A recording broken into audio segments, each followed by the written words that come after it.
निदेशालय टीएमसी नेता शंकर को गिरफ्तार कर कोलकाता स्थित ईडी मुख्यालय लेकर आई। अब उनसे पूछताछ की जा रही है। ईडी की टीम ने कल आद्या के ससुराल में छापा मारा था। पूर्व खाद्य मंत्री ज्योतिप्रिय मलिक के करीबी माने जाते हैं शंकर। ईडी की टीम कल बनगांव नगर पालिका के पूर्व चेयरमैन शंकर आद्या के ससुराल पहुंची थी। वहीं दूसरी टीम संदेश खाली में शाहजहां शेख के घर पहुंची थी। शंकर आद्या को ले जाते समय केंद्रीय बलों और ईडी की टीम को स्थानीय लोगों के विरोध का भी सामना करना पड़ा। वहीं बीते कल शाहजहां शेख के घर पहुंची ईडी की टीम पर हमला भी हुआ था। इसमें ईडी के 2 और मीडिया के 3 कर्मी घायल भी हो गए थे। छत्तीसगढ़ महादेव ऑनलाइन सट्टा मामले में ईडी की चार्जशीट में बड़ा खुलासा हुआ। चार्जशीट में नाम आने के बाद छत्तीसगढ़ के पूर्व मुख्यमंत्री भूपेश बघेल की मुश्किलें बढ़ सकती हैं। ईडी ने इस मामले में 5 आरोपियों के खिलाफ चार्जशीट दायर की है। चार्जशीट में यह भी कहा गया कि असीम दास ने पूछताछ में ईडी को बताया कि यह पैसा हाल ही में छत्तीसगढ़ में हुए विधानसभा चुनाव के दौरान कांग्रेस पार्टी के नेता और छत्तीसगढ़ के पूर्व मुख्यमंत्री भूपेश बघेल के लिए भेजे गए थे। असीम दास ने पूछताछ में ईडी को बताया कि महादेव बेटिंग ऐप में के प्रमोटर्स की तरफ से भूपेश बघेल को कुल 508 करोड़ रुपए दिए गए थे। छत्तीसगढ़ के मुख्यमंत्री विष्णुदेव साय ने कांग्रेस पर जमकर हमला बोला। विष्णुदेव साय ने कहा कि कांग्रेस ने 5 सालों में घोटाला ही किया है। उन्होंने कहा कि जो भी दोषी होगा उनके खिलाफ कार्रवाई की जाएगी। वहीं मुंबई पुलिस ने बताया कि मुंबई क्राइम ब्रांच की विशेष जांच टीम ने 15,000 करोड़ रुपए के महादेव बुक सट्टेबाजी ऐप मामले में पहली गिरफ्तारी की है। गिरफ्तार किए गए आरोपी का नाम दीक्षित कोठारी है। प्रधानमंत्री नरेंद्र मोदी राजस्थान के दौरे पर हैं। प्रधानमंत्री आज और कल जयपुर के राजस्थान अंतर्राष्ट्रीय केंद्र में आयोजित पुलिस महानिदेशकों महानिरीक्षकों के अखिल भारतीय सम्मेलन 2023 में भाग ले रहे हैं। 5 से 7 जनवरी 2024 तक आयोजित होने वाले 3 दिवसीय सम्मेलन में साइबर अपराध, पुलिस व्यवस्था में प्रौद्योगिकी, आतंकवाद विरोधी चुनौतियां, वामपंथी उग्रवाद, जेल सुधार और आंतरिक सुरक्षा मुद्दों पर विस्तार से विचार विमर्श किया जाएगा। सम्मेलन का एक अन्य प्रमुख एजेंडा नए आपराधिक कानूनों के कार्यान्वयन के लिए रोड मैप पर विचार विमर्श है। इसके अतिरिक्त पुलिस व्यवस्था और सुरक्षा में भविष्य के विषयों जैसे आर्टिफिशियल इंटेलिजेंस और डीपफेक जैसी नई प्रौद्योगिकियों द्वारा उत्पन्न चुनौतियों और उनसे निपटने के तरीकों पर भी चर्चा होगी। सम्मेलन ठोस कार्य बिंदुओं की पहचान करने और उनकी प्रगति की निगरानी करने का अवसर भी प्रदान करता है, जिसे प्रत्येक वर्ष प्रधानमंत्री के समक्ष प्रस्तुत किया जाता है। वहीं केंद्रीय गृह मंत्री अमित शाह ने पुलिस महानिदेशक और पुलिस महानिरीक्षक सम्मेलन का बीते कल उद्घाटन किया था। सम्मेलन के दौरान गृह मंत्री ने देश की सेवा में अपने प्राण न्यौछावर करने वाले शहीदों को श्रद्धांजलि दी और उनके सर्वोच्च बलिदान को याद किया। गृह मंत्री ने अपने संबोधन में कहा कि देश अमृत काल में प्रवेश कर चुका है। उन्होंने नई शिक्षा नीति और ब्रिटिश युग के कानूनों की जगह 3 नए आपराधिक कानून पर प्रकाश डाला। उन्होंने कहा कि नए कानून सजा के बजाय न्याय प्रदान करने पर केंद्रित हैं। उपराष्ट्रपति जगदीप धनखड़ आज हिमाचल प्रदेश का दौरा करेंगे। अपने 1 दिवसीय दौरे के दौरान उपराष्ट्रपति हमीरपुर में राष्ट्रीय प्रौद्योगिकी संस्थान NIT जाएंगे। उपराष्ट्रपति NIT हमीरपुर में विकसित भारत 2047 में युवाओं की भूमिका विषय पर छात्रों को संबोधित करेंगे। उपराष्ट्रपति हिमाचल प्रदेश में शिक्षा तक पहुंच बढ़ाने के प्रयास की पहल एक से श्रेष्ठ के 500वें केंद्र के उद्घाटन अवसर पर भी मुख्य अतिथि होंगे। इस अवसर पर उपराष्ट्रपति बच्चों के साथ एक संवाद सत्र में भी हिस्सा लेंगे। भाजपा अध्यक्ष जेपी नड्डा आज हरियाणा के पंचकुला में रोड शो करेंगे। पंचकुला के सेक्टर 2 से जेपी नड्डा का रोड शो शुरू होगा। रोड शो सेक्टर 7, 8, 9, 10 और 11 के अलावा विभिन्न सेक्टरों से होते हुए बेला विस्टा चौक पहुंचेगा। इसके बाद भाजपा अध्यक्ष जेपी नड्डा PWD सभागार में पार्टी कार्यकर्ताओं और पदाधिकारियों को संगठन को और ज्यादा मजबूत करने, साथ ही भारी बहुमत से लोकसभा और विधानसभा चुनाव जीतने के मंत्र के साथ साथ महत्वपूर्ण दिशा निर्देश भी देंगे। रक्षा मंत्री राजनाथ सिंह ने हरिद्वार में स्वामी दर्शनानंद गुरुकुल महाविद्यालय में गुरुकुलम एवं आचार्य कुलम का शिलान्यास किया। मध्य प्रदेश के मुख्यमंत्री मोहन यादव और उत्तराखंड के मुख्यमंत्री पुष्कर सिंह धामी, केंद्रीय मंत्री अर्जुन राम मेघवाल, राज्यसभा सांसद सुधांशु त्रिवेदी भी इस खास मौके पर मौजूद रहे। महाराष्ट्र में एनसीपी विधायकों की अयोग्यता याचिका पर आज से सुनवाई होगी। विधानसभा अध्यक्ष राहुल नार्वेकर ने सुनवाई का शेड्यूल तैयार कर लिया है। आज से दस्तावेज जमा कर सत्यापन किया जाएगा। याचिकाओं के मुद्दों पर निर्णय लेने के लिए 16 तारीख को विधानसभा अध्यक्ष के समक्ष पहली शारीरिक सुनवाई होगी और 27 जनवरी तक सुनवाई पूरी हो जाएगी। सुप्रीम कोर्ट ने याचिकाओं पर 31 जनवरी तक फैसला करने का निर्देश दिया था। राजस्थान में मंत्रियों की शपथ के 6 दिन बाद सभी मंत्रियों के बीच विभागों का बंटवारा अब कर दिया गया है। मदन दिलावर ने राज्य के शिक्षा मंत्री का पदभार संभाला है। इसके लिए उन्होंने मुख्यमंत्री को धन्यवाद दिया है। वहीं राजस्थान के मंत्री सुमित गोदारा ने सचिवालय में खाद्य एवं आपूर्ति मंत्री का पदभार संभाला। मौके पर उन्होंने केंद्रीय नेतृत्व और प्रदेश नेतृत्व को धन्यवाद दिया। सूर्य का अध्ययन करने वाला भारत के पहले मिशन आदित्य L1 को आज अंतिम कक्षा में स्थापित किया जाएगा। इसके साथ ही भारत सूर्य की गतिविधियों का अध्ययन करने के इच्छुक शीर्ष देशों में शामिल हो जाएगा। आदित्य L1 लैंग्वेज 1 बिंदु पर हेलो ऑर्बिट कक्षा से सूर्य का अध्ययन करेगा। लैंग्वेज बिंदु L1 बिंदु पृथ्वी से लगभग 1.5 मिलियन किलोमीटर दूर है और आदित्य ने 2 सितंबर से ये दूरी तय की है और लगातार सूर्य का अध्ययन करने के मिशन के लिए इस प्रभाव मंडल कक्षा में तैनात किया जाएगा। इसरो ने उच्च दक्षता और कम लागत वाली बैटरी का सेल का सफल परीक्षण किया है। ये बैटरी अंतरिक्ष में आने वाले मिशन के लिए काफी उपयोगी साबित होगी। इसरो ने उच्च ऊर्जा घनत्व वाले ली-आयन सेल को तैयार किया है। इसरो ने एक बयान में कहा कि 1 जनवरी को PSLV C58 के प्रक्षेपण के दौरान बैटरी के रूप में सेल का उड़ान परीक्षण भी सफलतापूर्वक पूरा किया गया। इसरो ने उम्मीद जताई कि इस बैटरी से भविष्य के मिशन में 35 से 40% बैटरी द्रव्यमान की बचत होगी। भारतीय नौसेना ने सोमालिया के तट के करीब एक मालवाहक जहाज में फंसे 15 भारतीय नागरिकों समेत कुल 21 लोगों को सुरक्षित बाहर निकाला। नौसेना ने कहा कि मालवाहक जहाज MV लीला नॉरफॉक पर कोई अपहरणकर्ता नहीं मिला। नौसेना का आकलन है कि उनकी चेतावनी के बाद समुद्री डाकू ने अपना इरादा बदल लिया होगा। विकसित भारत संकल्प यात्रा की बड़ी उपलब्धि, नागरिक भागीदारी 10 करोड़ के पार हुई। यात्रा के प्रति असाधारण जन समर्थन भी देखने को मिल रहा है। अयोध्या में 22 जनवरी को होने वाले प्राण प्रतिष्ठा कार्यक्रम की पुस्तिका में श्री राम की जन्मभूमि की यात्रा की गाथा का वर्णन किया गया है। पुस्तिका के शुरुआत में विराजमान भगवान श्री राम और उनकी जन्मभूमि की भव्य तस्वीर देखते ही बनती है। विश्व हिंदू परिषद के शरद शर्मा ने कहा कि प्राण प्रतिष्ठा कार्यक्रम के लिए 4000 से भी ज्यादा साधु संतों को आमंत्रित किया गया है। जल जीवन मिशन ने 14 करोड़ ग्रामीण परिवारों को नल जल कनेक्शन प्रदान करने की महत्वपूर्ण उपलब्धि हासिल कर ली है। जल शक्ति मंत्रालय ने कहा कि अब तक 72% से ज्यादा ग्रामीण परिवारों को इस योजना से सीधा लाभ मिला है। साल 2019 में शुरू हुई इस योजना में केवल 4 वर्षों में ही ग्रामीण नल कनेक्शन 3 करोड़ से बढ़कर 14 करोड़ हो गए। मंत्रालय ने बताया कि गोवा, तेलंगाना, पुडुचेरी और अंडमान तथा निकोबार द्वीप समूह सहित 6 राज्यों और 3 केंद्र शासित प्रदेशों ने 100% लक्ष्य भी हासिल कर लिया है। मंत्रालय ने कहा कि मिशन ने घरेलू कनेक्शन के अलावा देश भर में 9 लाख से ज्यादा स्कूलों और 9.5 लाख से ज्यादा आंगनबाड़ी केंद्रों में नल के पानी की आपूर्ति सुनिश्चित की है। मंत्रालय के अनुसार 2 लाख से ज्यादा गांव और 161 जिले अब हर घर जल पहल के अंतर्गत लाए गए हैं।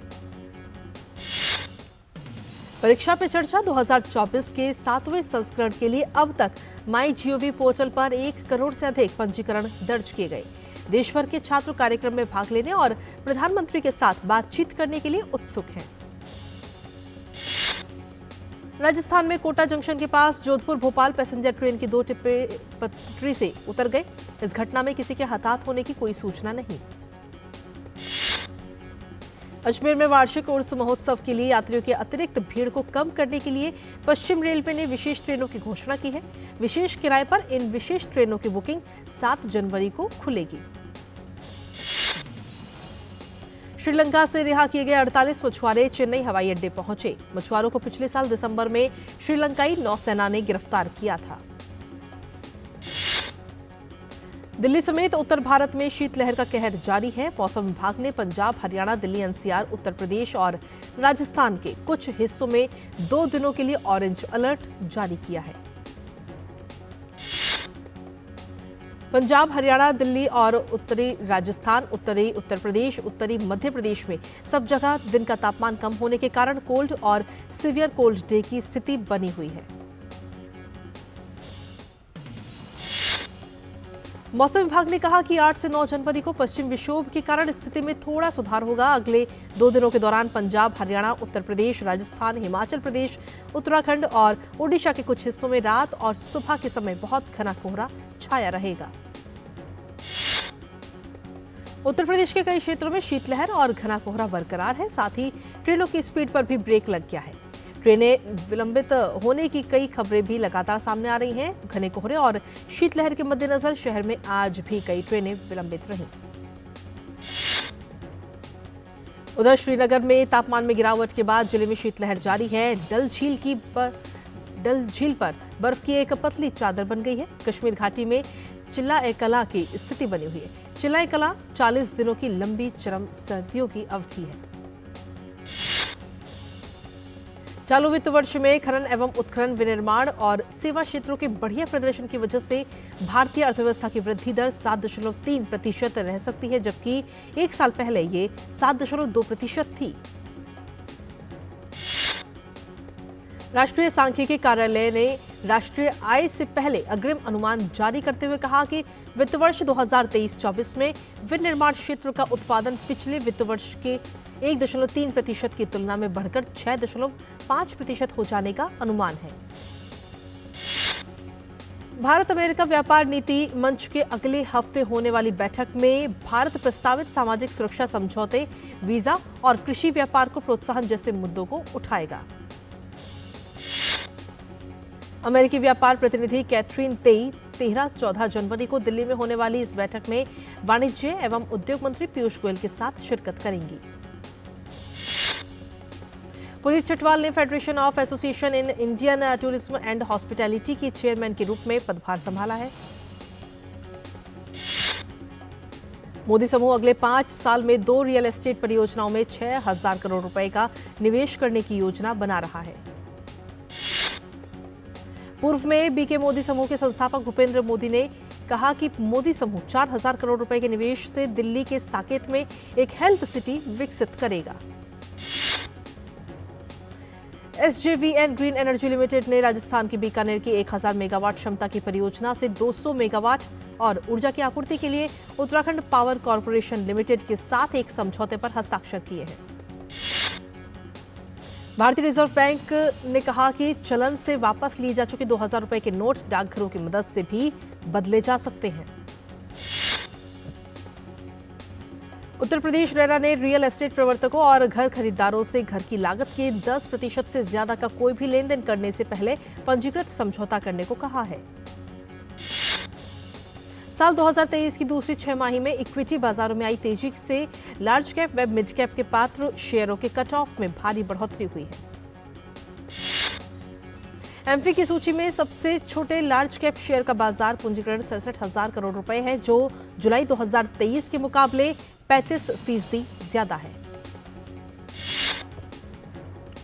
साल 2023 में नए डीमैट खातों की संख्या 3.1 करोड़ के पार निकल गई। इसे बाजारों में उछाल, स्मॉल व मिड कैप में भारी भरकम कमाई और आरंभिक सार्वजनिक निर्गम के मजबूत प्रदर्शन से सहारा मिला। आईपीओ निवेशकों के आकर्षण का केंद्र रहे हैं। साल 2023 में 57 आईपीओ बाजार में आए, जिन्होंने कुल मिलाकर 49,434 करोड़ रुपए जुटाए।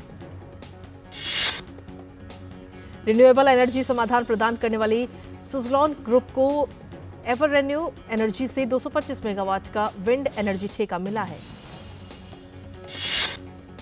बांग्लादेश की राजधानी ढाका में ट्रेन में आग लगने से 4 लोगों की मौत। बेनापोल एक्सप्रेस के 4 डिब्बे आग की चपेट में आए। पुलिस ने कहा कि आग स्पष्ट रूप से चुनाव से पहले लोगों को डराने के उद्देश्य से की गई तोड़फोड़ का हिस्सा। पिछले दल बीएनपी ने स्वतंत्र और निष्पक्ष चुनाव की मांग करते हुए चुनाव का बहिष्कार करने की घोषणा की। बांग्लादेश में आम चुनाव के लिए भारत के 3 पर्यवेक्षक समेत विदेशों से भी 100 से अधिक पर्यवेक्षक ढाका पहुंचे। अमेरिका के पूर्व राष्ट्रपति डोनाल्ड ट्रंप के कोलोराडो कोर्ट के फैसले के खिलाफ अपील की सुनवाई सुप्रीम कोर्ट 8 फरवरी को करेगा। कोलोराडो कोर्ट ने ट्रंप को अमेरिकी संविधान के 14वें संशोधन के तहत अयोग्य ठहराया था। कोलोराडो कोर्ट ने कैपिटल हिल हिंसा मामले की सुनवाई के दौरान ये फैसला सुनाया था। कोलोराडो कोर्ट ने 4-3 से फैसला सुनाते हुए उन्हें अयोग्य घोषित किया था। कोलोराडो के बाद उत्तर पूर्वी राज्य मेन ने भी ट्रंप को झटका दिया था। अब सुप्रीम कोर्ट 8 फरवरी को फैसला करेगा कि ट्रंप इस साल होने वाले राष्ट्रपति चुनाव को लड़ पाएंगे या नहीं। पूर्वी इंग्लैंड के कैम्ब्रिजशायर में उफनती नदियों के बाद सड़कों और निचली भूमि पर पानी भर गया। इंग्लैंड सरकार की पर्यावरण एजेंसी ने कैम्ब्रिजशायर के लिए कम से कम 17 बाढ़ चेतावनियों और व्यापक क्षेत्र में 32 बाढ़ चेतावनियां जारी की। भारी बारिश के बाद जुम्मा को ब्रिटेन भर की प्रमुख नदियां बाढ़ की चपेट में आ गईं। सरकार ने 300 से ज्यादा बाढ़ की चेतावनियां जारी की। ट्रैवल ऑपरेटरों ने गंभीर व्यवधान की घोषणा की और अब तक लगभग 1000 घरों को नुकसान हुआ है। मिडिल ईस्ट में तनावपूर्ण हालात के बीच अमेरिका के विदेश मंत्री एंटनी ब्लिंकेन कल इस्तांबुल पहुंचे। एंटनी ब्लिंकेन तुर्की के राष्ट्रपति तैयब एर्दोगान और विदेश मंत्री हाकन फिदान के साथ बातचीत करेंगे। 10 जनवरी तक ब्लिंकेन ग्रीस, जॉर्डन, कतर, संयुक्त अरब अमीरात, सऊदी अरब, इजरायल, मिस्र और वेस्ट बैंक का दौरा करेंगे। एंटनी ब्लिंकेन ग्रीस का भी दौरा करेंगे। ब्लिंकेन की यात्रा क्षेत्रीय तनाव की चिंताओं के बीच हो रही है।